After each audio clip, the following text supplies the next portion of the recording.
India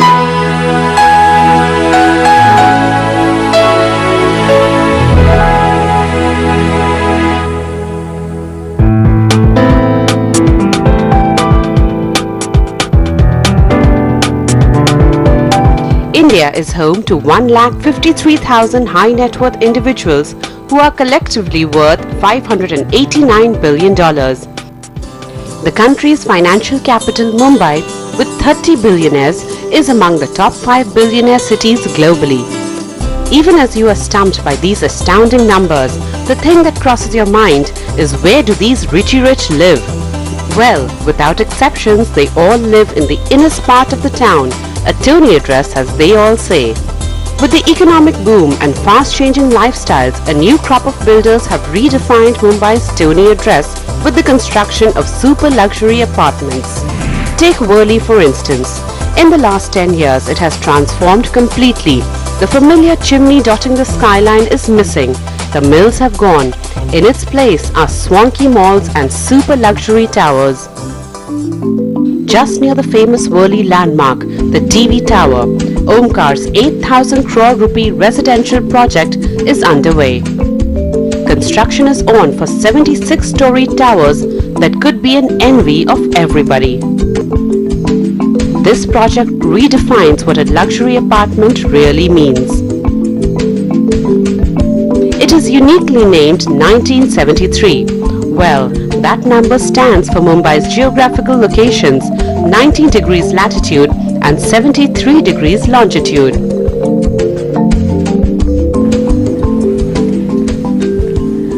What makes this project unique and one of its kind is that Omkar has got the best names in the world to work on this project.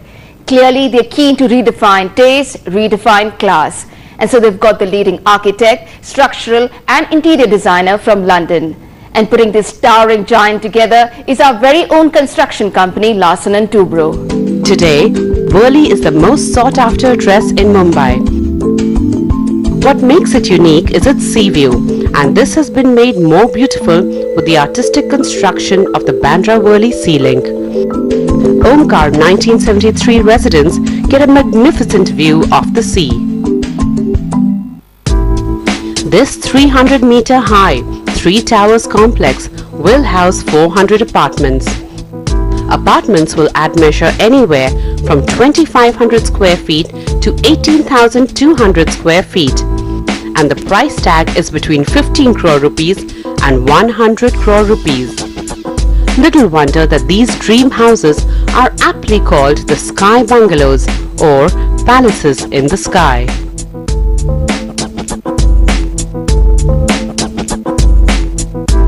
Each resident of 1973 will have an uninterrupted view of the sea, as the first habitable unit will start at the 16th floor or 70 meters above ground floor. So those buying a bigger flat will have a 360-degree view of the city. See, in Mumbai geography, everyone can't go for the bungalows here because we have no land available here. So if I can own a bungalow here, then I have to pay a 400 crore, 500 crore. For that is not possible for everyone. So we given our brief to our architects that let's create a bungalows in the apartment. When you enter the Experience Center, what you personally experience is the luxury of space. Why is that? Michael Cook of Bureau Happold of UK, the structural consultants to Omkar 1973, who have designed marquee projects like the British Museum in London, inside which I take this interview, tells us what makes the Omkar structure unique.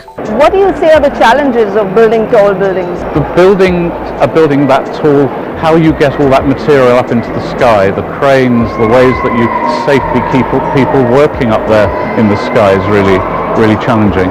And if you're not careful, if your structure is too massive, there's too much of it, if you're not efficient with your structure and careful, you end up with such big columns that nobody wants to live in the apartments because of the columns. So we've kept everything very column free, very big open spaces by careful design, by thinking hard, by not doing things the normal way.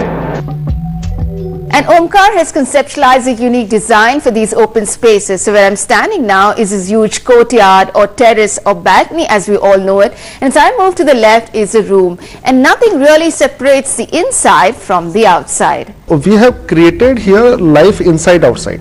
Everywhere, if you will see, it's a dining area inside, we have created a dining area outside. If living area inside, same way, relaxation area on the outside also. It's like we are sitting in the lawn. This great idea was beautifully woven into the interior designing done by HBA of UK, a leading hospitality designer since 1965. For us, it wasn't developing a separate narrative for the indoors or outdoors, but really pulling them closer together and blurring the boundary so it's not as clear. A lot of the beautiful homes in Mumbai, particularly the taller buildings in Mumbai, you go onto the terrace and then you step down. This is very much driven by the climate, and during the monsoon season there's a lot of water that you have to get off the terrace, and that's why there's all these steps on the terraces. We have been working with FMP and with Omkar to approach it a little bit differently and to use a different extraction system for the water.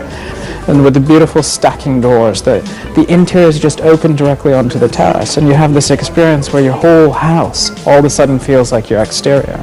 So you get this wonderful connection to the outdoors, and then that's sort of complemented by the soft curve of the building and all the different vistas and views that you get. So it's really quite a unique experience. The devil is in the details, and what comes out loud and clear is Omkar is leaving no stones unturned to ensure that quality and comfort of their customers are not compromised. Towards meeting this objective, they have hired some of the best talent in the world. A case in point is UK's leading architect firm, Fosters & Partners. Nigel Dancy, partner at Fosters, passionately takes me through the model of Omkar 1973 at his office in London and explains why this project stands out in every which way. What is a unique Foster's architecture design at work at Omkar 1973? There's a number of things. One is the scale of the project, of a residential project. We're standing beside one of our residential projects in London, and London has its restrictions. This is a 10-story high residential building. We're talking about 3 towers that are approximately 300 meters high. So it's a huge, huge ambition with 450 apartments, 4 times the size of the development here.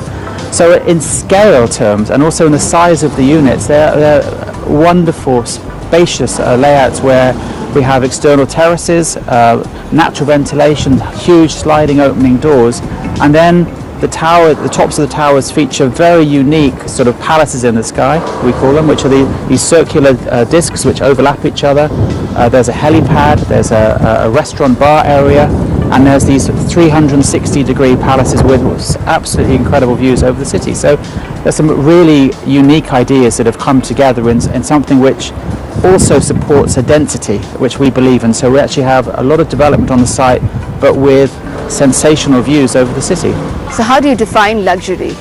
Luxury is about quality, and I think what we have here is not just quality of space, not just quality of finishes, but we have space. We have genuine, huge apartments, wonderfully proportioned spaces, rooms that flow natural air onto terraces with incredible views over the city. So that's real luxury. That's luxury living for you.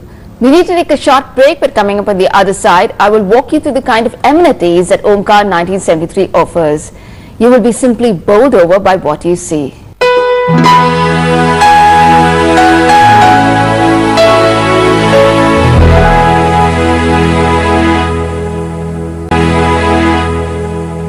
I think the thing with the very rich is they have choices, and I think we offer them a fantastic choice to live in the sky for one of their homes probably, and you know, these are family units, they're big units, they have choices, and if they were living in Monaco, or they had homes in Hong Kong, or they had homes elsewhere in the world, they may have a range of different places they would like to live in, but I think in Mumbai this has got to be the #1 address.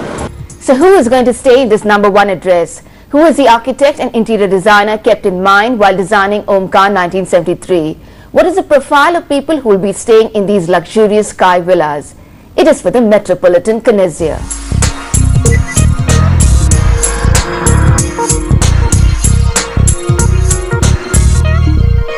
For us, the metropolitan connoisseur is sort of the educated, self-made person, and the person who's quite well traveled, who's been throughout Europe, throughout Asia, maybe Australia, America.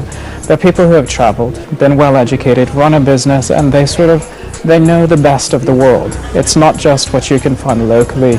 There's sort of a growing class of people who really